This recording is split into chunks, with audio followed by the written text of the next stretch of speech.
Well, we're back again. It's Rachel and I, and we are here to talk about a little bit more about her stepping into this pastor role at Cedarbrook. Last episode, if you haven't listened, you need to, because it's so good about restore her ministry and just like some incredible things that have happened between her and her husband, and just an amazing story from like brokenness to just beauty, honestly, from brokenness to incredible God's beauty just shining through. And so today we kind of want to talk about the next generation. You know, that is what her pastor title is, the next gen pastor, which focuses on, you guessed it, the youth. But kind of what led you into this ministry and like becoming a pastor? Yeah, so I started seminary right around 2023. Okay. So fairly recent. Pretty new, Yeah. So I had previously been early childhood instructional specialist at Stout. Okay. And in that, I got to mentor college students into how to be teachers, right? Somewhat the next generation, right? And so I did that for 14 years. And then through this stuff with my husband and the sharing of our story and seeing the impact of that, God gently reminded me of this call to ministry when I was younger. And then I began to look at this idea like, but I'm pretty secure where I'm at. That's the hard thing with ministry. It's just like leaving that comfortable financials, right? It's it's comfortable financials. It was comfortable benefits when I retired. It was a job that I loved. That team was like a second family to me. 14 years is a long time. Yeah. You become very connected. And I was confident in what I was doing. And in this whole shift, it became me praying and trying to figure out like how this would even look. Right? Yeah. I was truly being challenged in this idea of the fear that was in me to let go of this comfort space and allow God, trusting him that where he's going to take me is going to be better than where I'm at. Right. Yeah. And so I still remember closing the classroom doors, like the last episode of Friends. Do you remember, like, you close it and you're just like, I remember taking pictures and just being like, this is so hard. And I'd like to say that the first prompting God had for me, I was like, I'm in. Wrong. Right. That did not happen. I wrestled for a long time. I wasn't sure. I wasn't confident in my own ability. I hadn't quite learned yet that he equips the called. Right. I wasn't understanding. This was a new, completely new position for Cedarbrook too. So it's not like there was a structure. It was like, jump in and just like, we're going to build the plane as we fly. And I was like, but am I building the plane? Yeah. God, you want me to build the plane? And actually I went to my mother-in-law's church. Okay. Down in Milwaukee, and we were just on New Year's Eve or so, and this guy is giving a message about faith for the future. And he's speaking about, you know, the giants in the Bible and overcoming them and knowing that God's got us in the battle and different things. And it's Assembly of God Church. And so he's talking a lot about at the end of like, I don't know who's in the audience and I don't know whatever's, he's like, but some people out there are allowing fear to stop them from what God's called them to do and all these different things. And he's like, and maybe you're here and you're feeling like you should be in ministry and you're not. He's like, I'm not sure why I said that, but I think it's really important that like whoever's out there knows that you're letting fear, you know. And it was just this moment of like, okay, it couldn't be any more loud. Wow. Right. And so that was when I actually began to apply for the job. Okay. So then you're talking about walking it out. And when was this? So I took, I think 2023, this was December. Okay. So I had already thought about seminary and was obedient, like, okay, I can go to school, but like changing my whole job. I don't know. Like, it was like, I could go to school and learn this. Cause I must have felt like, you know, it was there to a certain extent. You don't just enroll in college and pay hundreds of dollars for things without knowing. Right. But then it was over the next year. I still worked at Stout. And then I left there, I think it was the end of 2023. So. Okay. I've only been, was 2026 now? It might have been the end of 2024. Okay. So it's kind of this whole process of stepping out in faith for the future and this idea of it. And in that season, what I really learned is that we have to be very careful that we don't let our comfort zones become our spiritual graveyards. Wow. Yeah. We have to realize that comfort is a pretty big draw because that uncertainty is terrifying. Yes. And so my husband luckily backed me, and I took the leap, and we went in, and I am now the next gen pastor. Wow. Of Cedarbrook Church. Isn't that cool? Yeah, it's wild. It's even more wild to think about like when the church started forecasting some different things, and they called out the abilities in me before I could even see them in myself, That's really neat. Yeah, because I had been volunteering at our youth group for, that 12 years. And it was the youth pastor at the time there, Mitch, who really started to call out, like, as I started to give messages and things, he's like, you have this. Like, wow. And really, God was developing that skill set of teaching and speaking. That's what I was thinking. Like, think about that. Like, how, like, even that teaching, like, at Stout, like, equipped you. And, I mean, obviously, you went to school for that, too. But it's just neat how it just, like, all flows together. It all flowed. And so even in my moments of, you'd say, prodigal daughter. Yeah. Yes. and I chose education, versus ministry. Like, I used all that. And those years were great years of my life. Yeah. Like, and he equipped me and developed me for here to be planted in this moment to then, helped guide and direct and teach. And so next gen at Cedarbrook is birthed through young adults, right? Yeah. So it is a wide range to know. And it's interesting to think that, that time at Stout, because of my job being in a childcare center, like live, so teaching teachers how to be teachers within a toddler classroom. Oh, wow. That gave me a lot of early childhood, young, but then also all of the college education. Yes. And then during that time, I was also a youth volunteer. Wow. So how many people can actually say they have experience from babies to college? Right. Like, I couldn't have predicted that. No, that's like the whole lineup there. All of the next generation, all of them, multiple generations. Yes. Wow, that's so cool. Yeah. And so now as I step into this role in ministry, like, in some ways it's a different world, and in some ways it's not. Yeah. I You know? can see that. You're like, you still use all your systems and all your things, and you still want to build relationships and all of those things. But when you look at it, the piece that was missing at Stout for me is I couldn't teach them about Jesus. I couldn't mention the main piece. Yeah. The main piece. I couldn't mention, and that was the conviction that got me out the door. Yeah. Like, I love this place, and I love these people, and I love what I do. But I can't tell the college student that tells me that they're struggling with suicide that Jesus is king and he can heal them. Yeah. Ooh, it breaks your heart, doesn't it? And I just couldn't do that piece anymore. Yeah. I needed my sacred and my secular world to begin to combine and not feel compartmentalized. Yeah. And it's not that they did that.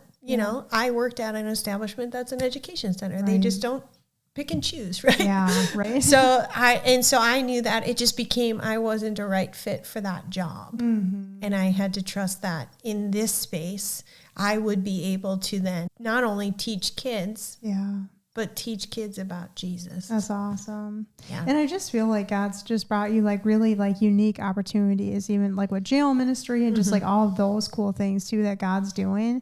Like, isn't it just a blessing to be able to like have ministry? Like, even me like working at Love Church, it's just such a cool opportunity. But I mean, you don't have to be a part of a church or on staff at a church to be able to just tell others about Jesus and give that love. But it is this cool, special, unique opportunity that we have. Yeah. And it's just like, oh, cool. Like, God actually like gives us a really cool opportunity to connect with people because they're willing to come in the doors. I feel like the people out at jobs that are not church-based, I mean, have even more of an opportunity to connect. And, obviously at your job, you couldn't talk about God, but sometimes people can talk about God. It just kind of depends on where you're positioned or whatnot. But our lives can be a reflection of that too. Just honestly, like in how we speak, people will start to see you and you're like, whoa, what is different? And then if they ask, and it's like, well, let's talk about this after work or whatever, you know, because in those side spaces.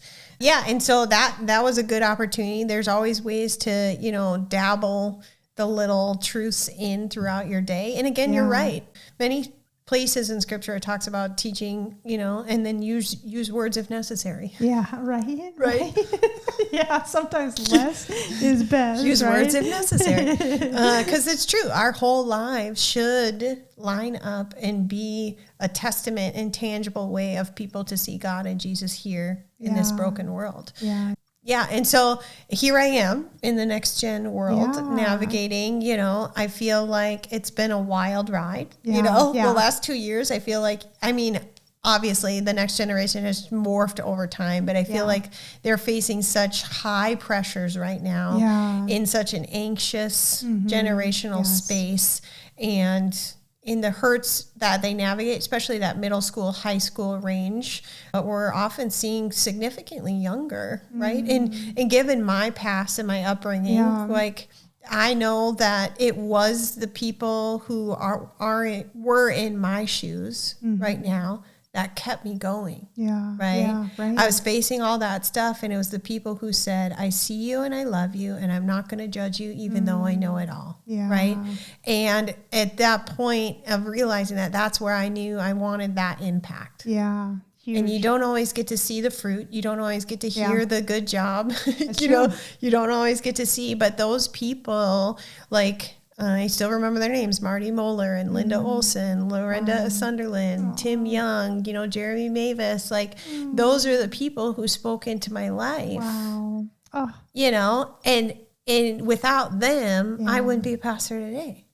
Wow. Like, isn't that cool? God's in it for the long haul. Yes. I want to say it really quick. So I'm reading that book, Imagine Heaven. And it talks about how the people who spiritually influenced you before, like who are already in heaven, will be greeting you when you arrive. That would be so so awesome. I was just thinking of like all of those names that they're like in the welcoming committee of you, you know, like what a cool thing and what a cool opportunity that you're going to be in the welcoming community of like all of these like young people. Like you'll be in that lineup and be like, yes, like, isn't that cool? Isn't that an awesome picture to like think about? Like all those people, I'd be like, you know, Rachel said that, and like that just meant so much to me, you know, and like even the next right step that you talked about in the last episode.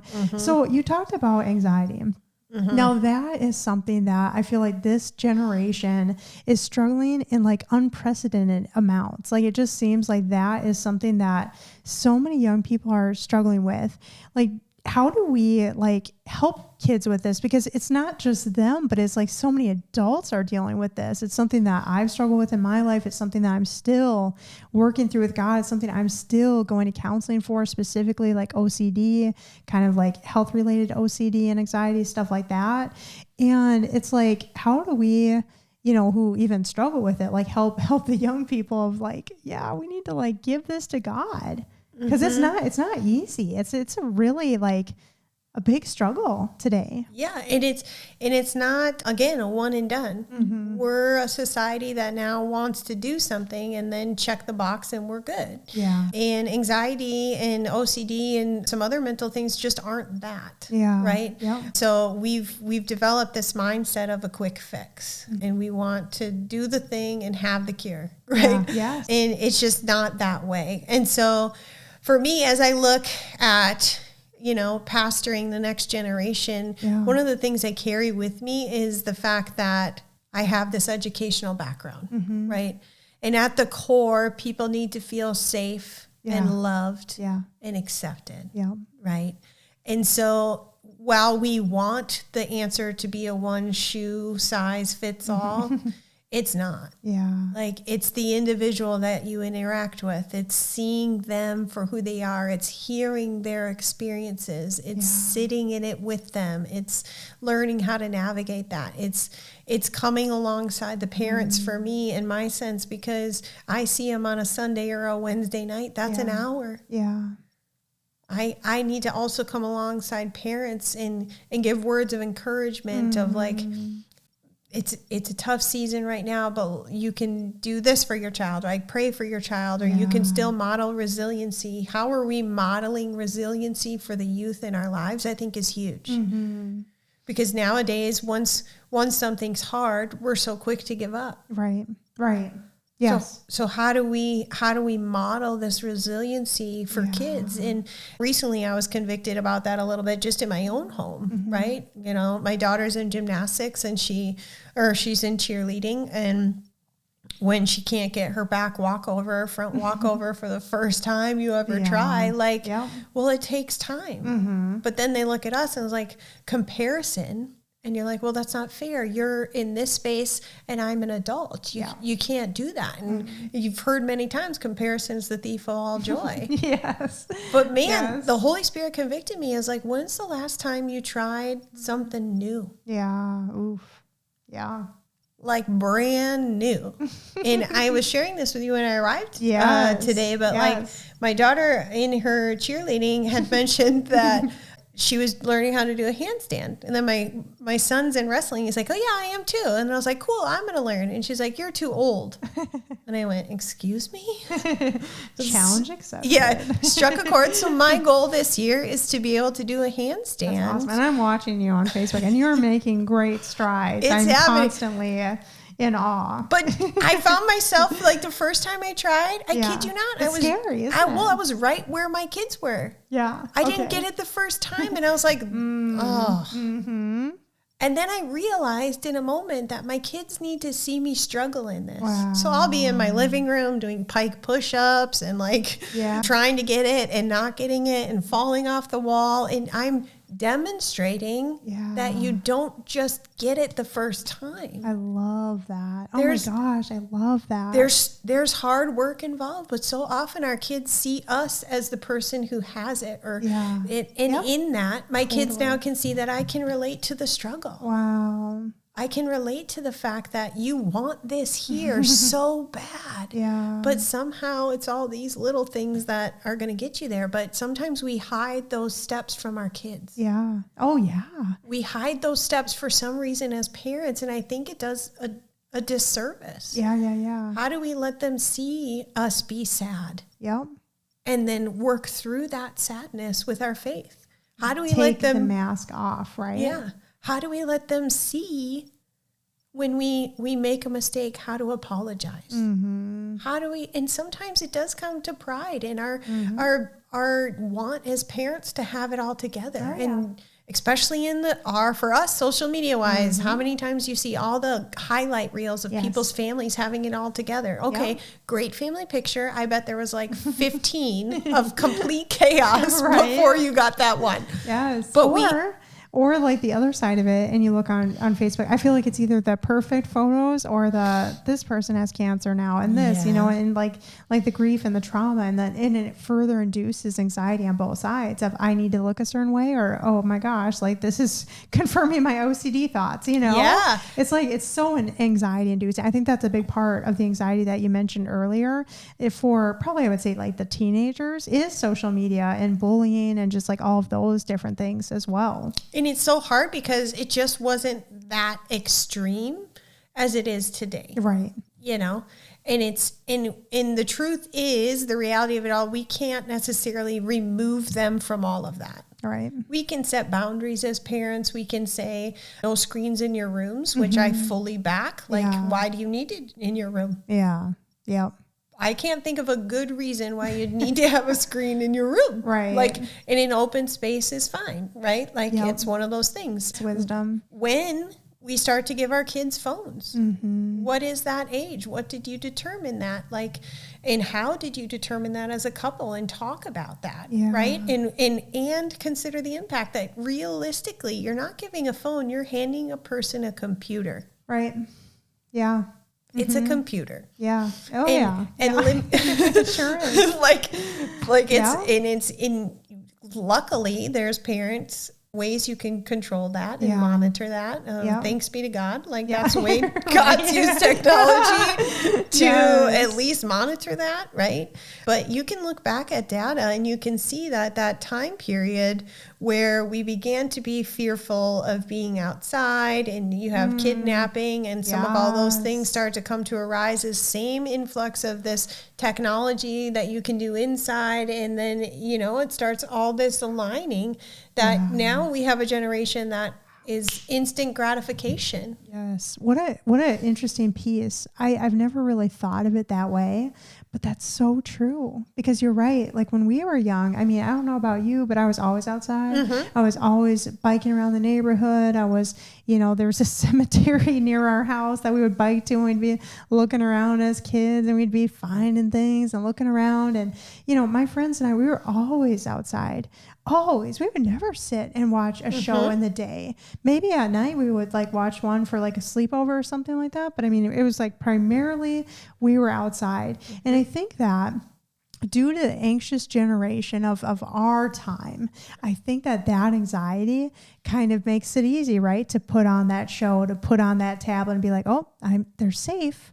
They're safe in my house. I don't have to worry about them here. But it's just like, what kind of garbage is going in their minds? Even if it's, not a bad show, it's just still, it's like numbing, and it's probably like doing all this like crazy stuff that we don't even think about. Well, and it just adjusts their brain in this ability to not entertain themselves. That's true. Right? Yep. And it's that constant visual. Yeah. And you don't have to create that for yourself. You want someone else to give it to you.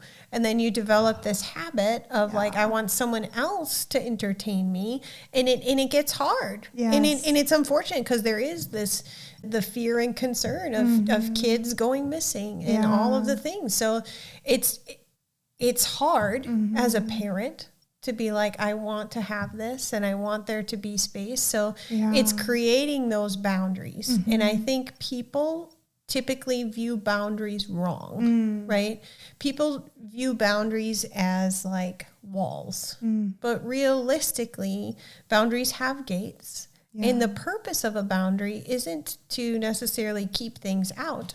It's to bring purpose to what's inside. Yeah. Wow. Right? Yeah. If you think of a basketball court, it's not to keep people off the court, I guess to a certain extent, but you look at the lines and all the things, and that's to bring purpose to the game that's played inside the court, right?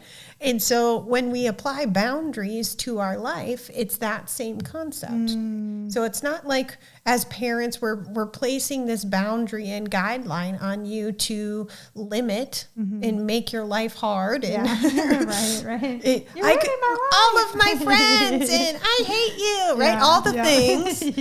It's not that we're doing that, right? Those things are there, and we're putting them in place to guide them down the faith path we know that really will bring that safety, that acceptance, and that being seen. That is really at the root of a pyramid of a kid's development. If you don't have those things, you struggle in all the other areas. Absolutely. One of the things you said earlier about anxiety, you mentioned like praying for your kids. And I'm reading a book right now, kind of funny because you had mentioned the Stormy O'Marty and praying for your husband book. And I'm reading Power of a Praying Parent right now. And it's an old book, she's an older author. And it's just like such a powerful book. Every night it has like specific prayers to pray over your kid. It's just like really powerful. And I was just thinking like those prayers, like they have power. Like we have authority in our household to pray over our children. Like God gives us that authority to pray. And I feel like so often it's just like easy to be like, oh, yep, just gonna like let this like play out. It's like, no, pray every single day for your kids, because man, the struggles that they have are so different than the struggles that we had growing up. And I think that God is the only one who knows exactly what they need for their life and what's going to get them through to the next thing. Because like for us, it's like, we'd be probably praying like archaic things or whatever that like they're not relevant to today. But if we like ask God, like how to pray for our children, like God, like help me pray like the right things and like guide them how you need me to. Yeah, and I think it's important to think about the relationship that you're building with your child. Yeah, that's huge. Again, no child is the same. So what communication are you having? Are you asking your kids what they're struggling with? Right? Do you have that type of relationship that you've modeled that struggle's okay so that they're open to being vulnerable too? That's or true. Is it a case where you've put on the mask and now, unfortunately, whether we like it or not, they're learning to wear the mask? Yeah. And so I think modeling in parenthood is huge. Yeah. How often are we modeling how to pray to our kids? Yeah, that's true. How often are we inviting them into prayer? Yeah. How often are they witnessing us pray over things that we're struggling with? Right. Are they seeing us go to God in prayer for the things we wrestle with? Yeah. You know, what does that look like? That's Again, huge. our actions are speaking louder. That's so true. You know? Yeah. And so that's something we have control over. Yeah. I think when you look at the next generation and the hardships and all the things, it's very important to reframe yourself to go, what do I have control over? And I tell my kids all the time, you have control over your perspective, your attitude, and your response. There's not much more that you have control over. You can't control how people treat you. You can't control how they respond to you. You can't, right? You have control of your perspective, your attitude, and your response. Right? And it's talking through it. Like kids struggle naming their emotion. Yeah. When your kid is feeling that huge emotion, you, instead of trying to brush by it or, stop crying or those things, how are we meeting them in that emotion? Yeah. And then helping them realize how they can take that to God. That's so true. That's so true. Not overlooking, not over whatever, saying it is valid. You are feeling this and this is life. And guess what? You're probably going to feel it more times. So I want to show you how to move to the next step, right? And that's hard. Huge. Yeah. I think that hits a really big piece, because I think that so often kids are told don't cry, don't do this. You're a disturbance right now. You're bothering, us, the dynamic or whatever. But it's that's not how God treats us. He wants to hear what is upsetting us. And it's we need to be wanting that from our children too, to let that out. Cause I've had friends who have been very told you can't feel anything, you can't cry, you can't do this, and they have really struggled. They have really, really struggled in this life because of that suppression that happened. So I think that's such a good reminder of just God is not afraid of our emotions. So we shouldn't be afraid of our kids' emotions either. And just really processing with them and just really showing them the heart of God that this matters. If this matters to you, it matters to God. God cares about all those little insignificant things that maybe don't seem much to other people, but he cares about all those little things, and just showing our kids that it's just oh yeah, we care too, because that models the heart of God to them. Correct. Yeah. And I think a large piece of this comes back to the idea as parents, where are we at spiritually? Yeah. And as pastors and leaders of churches and volunteers, where are we at spiritually? Yeah. And what are we carrying from our past that's preventing us from parenting in a way, right? What have we learned about parenting that we're now wired? Yeah. Or we have strongholds in that area that can be overcome, but they feel comfortable. They feel natural. If you don't talk to other people, you don't even sometimes know that it's not normal. Yeah. Right? And so how are we looking at, and I'm not talking about an hour monologue to your kids every day. Yeah. I'm talking about I skinned my knee in the yard. I'm talking about I didn't make the team. I'm talking about I failed my exam. And how quick are we to shame that versus look at it and go, okay, did you do your best on the test at the time? Yeah. If the answer to that is yes, then we have to do some preparation before that. Yeah. Right? I think there's so often these such high expectations, and anytime you have an expectation and reality doesn't meet it, it's that gap that leaves us lost and wandering. Yeah. Oof. That's something that I still struggle with, expectations not being met. And that's an area that I definitely need the Lord's help in, because I get frustrated. I'll get upset. I'll get angry about stuff that like doesn't go my way. And it's like, and that is things that I'm like working through with counseling right now myself. And how important it is, like you said, to like work on ourselves too, so that we are doing better for the next generation, because like that's important. It's like, don't just puke out what you learned from the last generation or the generation before that, or generational curses or whatever, you know, like whatever kind of baggage you're carrying from the past, like work through that with God. And if he says like, hey, get a counselor, but just like seek him in it. Like you said, engage the Spirit and be like, okay, like acknowledge like, yep, this is a struggle that I don't want to pass to the next generation. So help me deal with it. And I love that, like being open about that with our kids. Like if there is an area of struggle, like being open with them and just being like, hey, this is an area that like I'm not perfect in. And like, I am struggling and I am like seeking the Lord's help, because I am like broken and I am like not doing this perfectly. So watch me go to him. Exactly. Exactly. Because like, I can't do this on our own. And just like teaching them that, like mirroring, like, yep, I don't have this, but like God does. And like, watch what happens when I give it to him, and like giving them that opportunity to like watch that and see what we're doing, because they're watching regardless. So it's like, if we can like show them like what God is doing and how he's going to like take care of us in this situation, like that's going to be so much better. Yeah. And one of the things I've come to learn is that emotions are the language of humanity. Yeah. Whether you speak the same language or not, the emotions are there. Whether you're devastated and discouraged because your ice cream fell on the ground, or you're devastated and discouraged because you lost your job, guess what? You're devastated and discouraged. Right. And sometimes I think we as parents or influencers look at a situation and we deem it not a big deal. Yeah. But in reality, when we step out, the emotion that they're feeling, you could apply that to a different situation, right? Yeah.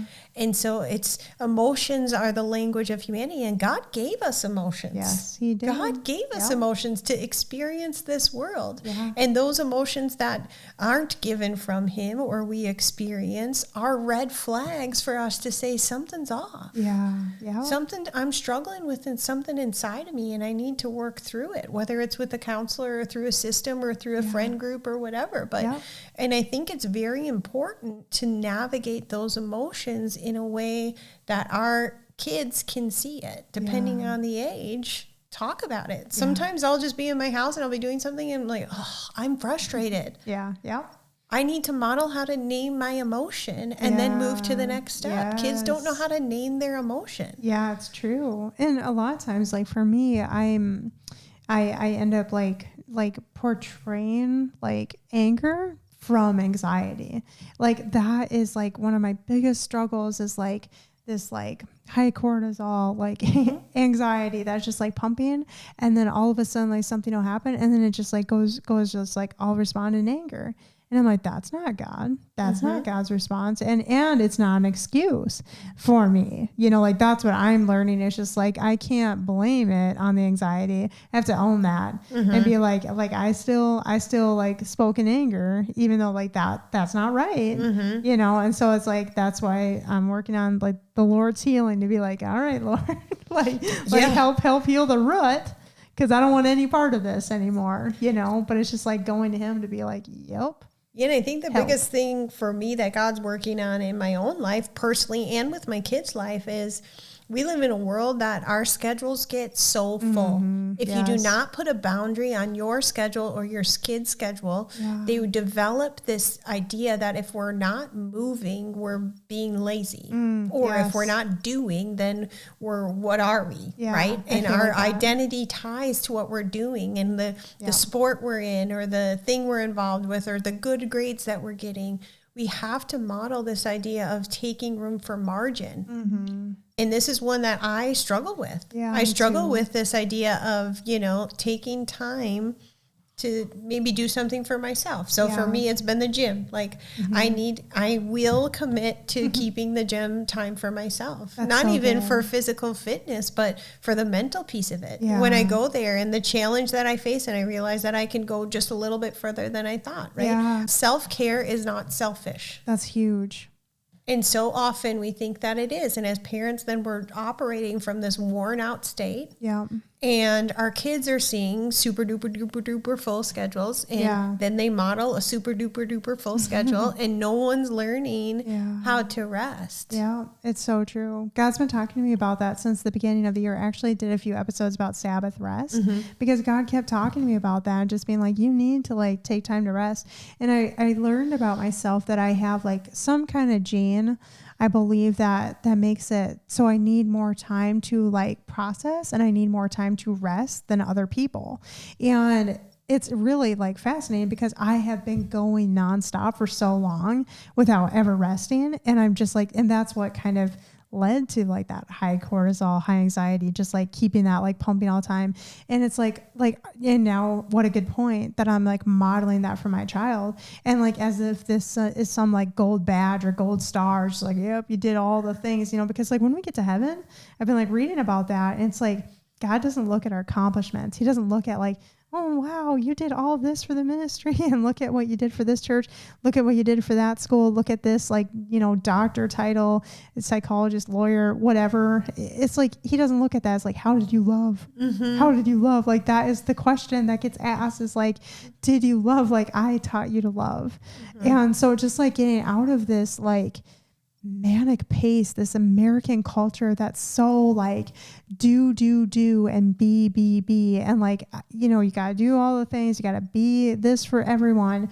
So this is my big question right now of just like my life is like, God, how do I just like listen and obey like what you're telling me to do and just to do what he's telling us to do, not what anyone else is telling us to do. Not ourselves, because I can't trust myself. Like I cannot trust myself with my schedule. I'm an independent contractor. And so like, I just take all the work and I'm just like, I'm going to make all the money and do all the things. I'm just like, this is not good. I'm like, did God tell me to do it? And just like being more mindful of like our choices is just like, did God tell you to do that? Did God tell you? And just like ask him about all the things. And like, if he gives you the peace and the go ahead, but I think it's just like being more intentional, like for ourselves and our families of just like bringing God into it and just being like, are you calling to me? Like calling me to do this? Are you calling my family to do this? Like what kind of, not image, but like what kind of thing am I modeling to them? Like for their life, because they are watching and like, are we giving them the right example of like, taking that time to rest? Like when we started the beginning of the year, we were really good about it. We went from like Friday night to Saturday night, like 24 hours, like a digital detox from like our phones and computers and things like that. It was so helpful.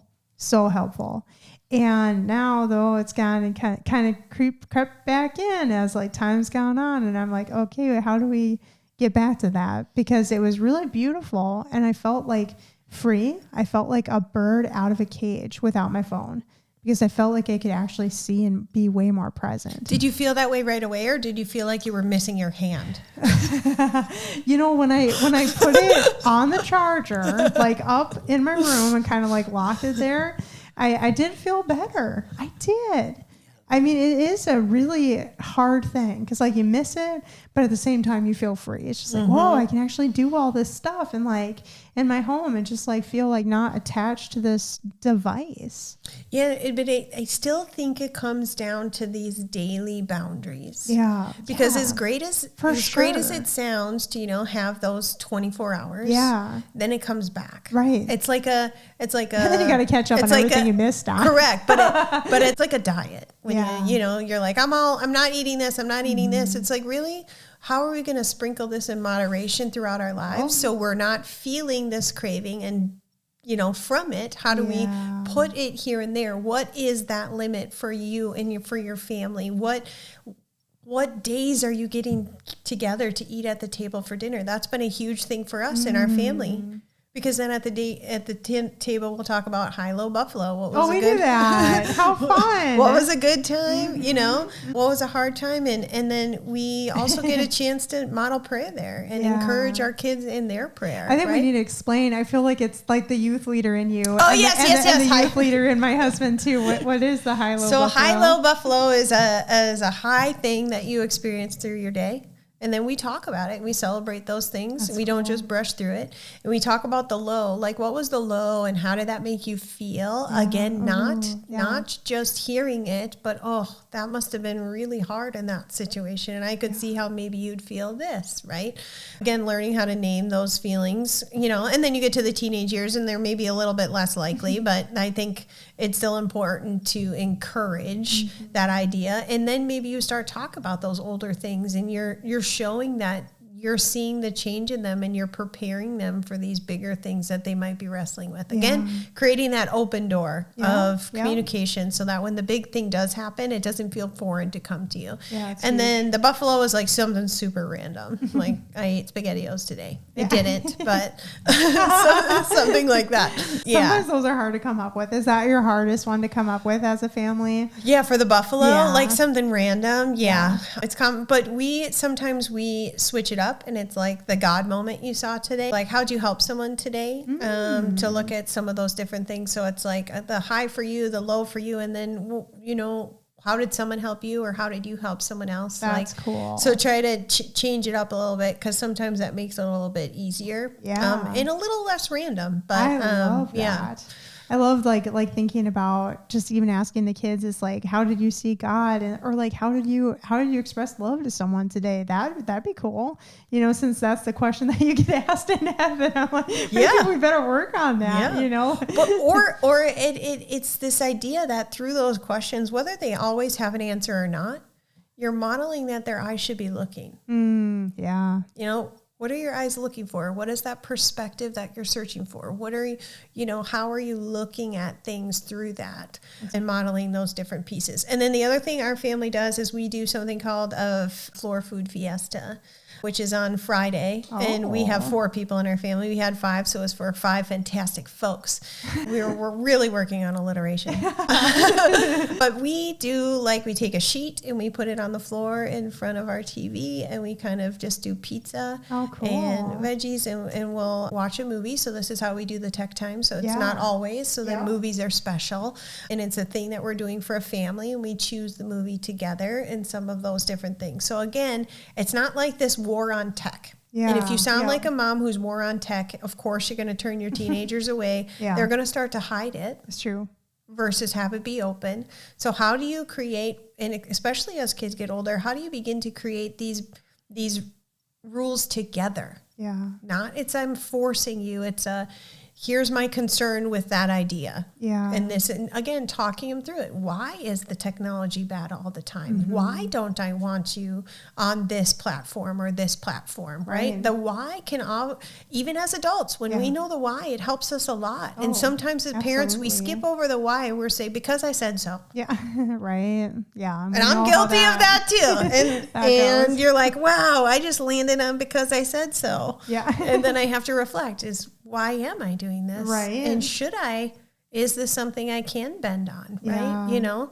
How do you give a little in a situation to make sure that the relationship is, still grounded and comfortable versus on a constant rule base? I do believe sometimes Jesus was a rule breaker, right? Right. He was definitely relationships over rules with a certain context, right? And so looking at those different things. But I think so often none of these things feel possible for us because those full schedules, because we're busy. And I truly believe the enemy, that's the number one thing. Agreed. That's the number one thing. And it's how are we figuring out how to make it fit or utilize the small moments we take advantage of. The car rides. Right?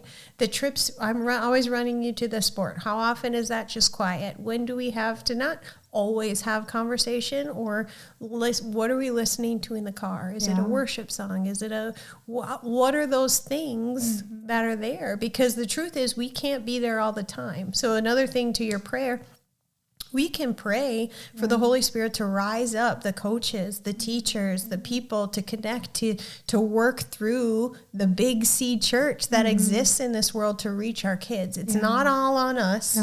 And we have to understand when they're not with us, we can pray that God is working through his people Amen. to teach them. Yes. Right? Yes. And that takes a lot for a parent's anxiety off too. Absolutely. Right? Yeah. And so, I think it's about moderation, not a continuous slamming this rule down and not explaining why, especially as your kids get older. They're 15, 16. Let's start to have the conversations because when you're 18, they leave. And if we're not modeling to them how to be an adult and how to look at the things that adults need to look at, then you get the infants and the young kids as adults that don't know how to process or do any of the things. It's so true. And I have a friend who her son recently turned 18, and it's been really difficult because they kind of limited phone stuff, and there was, reasons. Valid reasons for doing that with him as well.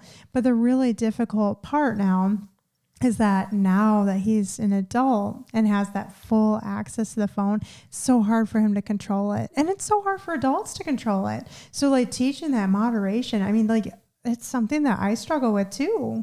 And I feel like God has to help us kind of learn those boundaries for ourselves in all the areas, and then to model that to the kids, because otherwise it's just they get out in the real world and then it's okay, I'm going to binge all the phone. I'm going to binge all this or whatever. And it's just no, it's not healthy. So teaching them that moderation is so important. And I feel like what you said about just how busy life gets, and just really remembering to be intentional with our kids in those moments, even just that simple dinner time conversation, how valuable that is, how meaningful that is, because we want to be fostering relationships that when they go off to college, they want to come back for Christmas break. When they go off and get married, they want to come back and bring their own kids and not completely disconnected from the family. So yeah, and it's that piece of making sure. One of the things that I've done recently is I've made it a goal that I might sit on my couch and be on my phone, but I might not say what I'm looking at.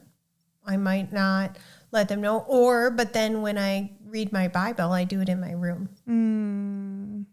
So now our kids are seeing us on our phones, but not in our Bibles. Yeah. So as much as it can be a little bit more distracting for me, I've moved that Bible time to a more visible location. I love that. Because if they do approach, it's hey, thanks so much for coming to me with that. I am taking some time with God. I'm going to circle back later. And it's modeling this priority. Yeah. But I have to tell you that when we make shifts and transitions in our lives, there has to be a level of grace for mistakes to happen. And because those are strongholds, just like a river is going to flow down the path that, is the path of least resistance until you start to forge the way. It's going to feel odd. It's going to feel weird. Putting your phone down and locking it in will feel strange. It will feel like you're missing something. You will search for it 5 times and be oh yeah, I put it away. Yeah. So you have to know that, again, back to this handstand thing and this idea of resiliency and things not coming right away. It's going to take time. Yeah. So often we want the end result without doing the work or facing the struggle. And we have to learn that in those battles and in those things, God is forming us and shaping us into something. It's not for nothing. God wastes nothing. Yeah, so true. So how are we showing our kids that in this moment you didn't make the kid, or you didn't make the team, or you hurt your leg and now you're out for a season, right? Instead of asking why me and what's happening, is what can God teach me in this? But how are we teaching our kids to ask that question without brushing over the hardship of it all? And one of the ways God showed me this is my stepson Elijah was all ready to go to the Air Force, and he passed his test and he did all the good things. And then he had an emergency appendectomy in July. And he was, last My year. husband just had one too in the last year. So. And we had just gone through it with my son Maverick a year prior. And so I was what's happening? Where are all the appendixes going wrong? Anyone else? Yeah. So, he had graduated, and he was set to go, and he got this surgery. And it was right on my husband's birthday weekend. And so we were in Minnesota. We had to drive all the way to Toma because he was in Toma visiting family. Man. He had it, right? So he gets this emergency surgery, and he's okay. And he starts to move towards this September leave date. Oh, so yeah, it was this summer. Okay. Oh, wow. The September leave date. And he finds out that he's not able to go. And so he doesn't get to go off with his friend off to the Air Force and do what, in his mind, his expectation wasn't meeting his reality. And in the moment, you want to be like, well, God has a plan and God has all these things. But at the same time, you have to be like, this does suck. Yeah. Yeah. And I am really sorry. And I can understand. I think sometimes we jump too quick to the end of God's got a plan and God's got this. And we skip the connection that you get when you say, no, this sucks. Yes. And I'm not sure. And in this season, I think God's going to teach you something in it. Yeah. And I do believe that it's going to get to a place to working out for the good. Yeah. I said, but also I want to sit in this with you and say, you don't get to go with your friend. You don't get to ship out at the time you thought. You do have to start this process all over. And that's frustrating. Very. And so if we miss the mark and we don't see that frustration and sit in that, then we never get the chance to show them that it's going to be okay because they've closed the door and it's, you don't get me. Right. You just don't understand. Yeah. Oof. Yeah. So as hard as it is, again, emotions are the language of humanity. So true. Instead of seeing the situation that made them sad, look at how they're feeling. Yeah. And then process, how would I want to be treated if I was feeling? Yes. Yes. Not about how you got there, because that's where we go wrong. We go, well, that's not a big deal and that's not a huge thing, but what is that emotion that they're feeling? And when have I felt that? And would I want someone to give me some coffee mug Jesus? Because then they learn this whole hardship of like, well, Jesus is only this. No, Jesus cried. Jesus wept. Jesus knew the ending and he still cried. That's right. Right? Yeah. And so how are we not brushing over those things and instead modeling it? Yeah, that's huge. And then tying it back to God. Because no matter what happens, if their identity is founded and rooted in Christ, they're going to be okay. Yeah. And I've made that mistake all along the way. When I was asked to shift to being a pastor, my identity was in teaching. Yeah, for sure. For sure. But if I'm not a teacher, then what does that mean? Yeah. Right. You know, right? And so I had so much time to that. Yeah. Like, but I worked so long to become this. Well, yes, I am that. Mm-hmm. But first and foremost, I need to be a child of God that's listening to my dad and listening for what my next steps are. Yeah. And sometimes as adults, we struggle with that because no one modeled it for us. Right. And then, but as parents, sometimes we're not modeling it. Right. And it's figuring out, how do I not rush through things? Jesus never ran. Yeah. Yeah. He never ran. Right? He never ran. Oh my goodness. That I've never thought of that before. Like, he never ran. It's not this race. Yeah. Right? Wow. You know, so how are we not too full? And every family will have different limits. Yeah. Every kid will have different limits. People have to navigate, and there will be seasons where the boundary has to be shifted. It's a gate, it's not a wall. Yeah. Yeah. It has to shift. Yeah. There's seasons in church ministry where it's like, I work these hours, but Easter just happened. Yeah. right? Things ebb and flow. That's where we get these concrete rules, and we don't learn how to be flexible and adapt or be resilient if it doesn't work. Those are the skill sets that kids need to take forward. So that they can survive each situation. So good. Wow. Well, thank you so much for sharing all that with me. I would love it if you would just like pray for the listeners and just pray for, all of us, like dealing with youth, I should say dealing with, living with youth and training and teaching and, whatever that looks like. But Yeah. Heavenly Father, I just thank you for this time. in the ability to be a vessel for you to use to speak and empower people as they look to reach the next generation.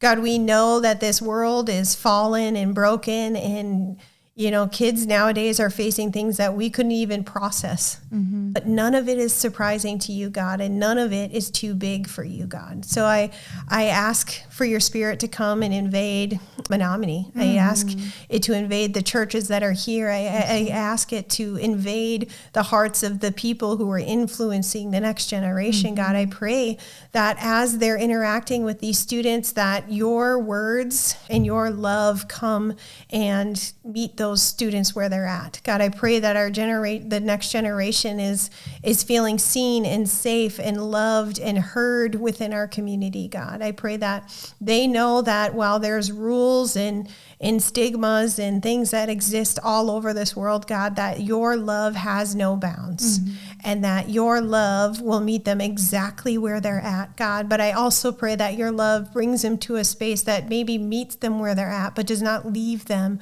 where you found them, God. I pray for the parents of our community that they can find ways to work on things within themselves to be restored to a relationship with you that will help them be the parents that their kids need. God, there are parents of those children, not by accident, but by your choice. So God, I pray that there's breakthrough in the lives of parents so that they can parent freely, teaching kids about who you are and who they are because of what you've done. And God, I know that this all can feel like a lot for us as we navigate how to lead the next generation, God. But I pray that first and foremost, when we look at our to-do list of all the things that we have to do, God, we remember that what first and foremost we have to do is engage your Spirit. Connect with you, because as we connect with you, we are promised that you will produce fruit in our life that will represent Jesus. So we thank you for that promise, and we trust the work that you're doing. And it's in Jesus' name we pray. Amen. Amen. Hey, everybody. Thanks for joining us today. If you liked what you heard, make sure you share it with your friends, and also subscribe so when we do release a new episode, you will be the first to know it. And please be sure to like us on Instagram and Facebook. We also have a new Facebook group where you guys can come in and dive into conversation with us, ask us questions. So we would love to see you there as well. Yeah, we look forward to seeing you there.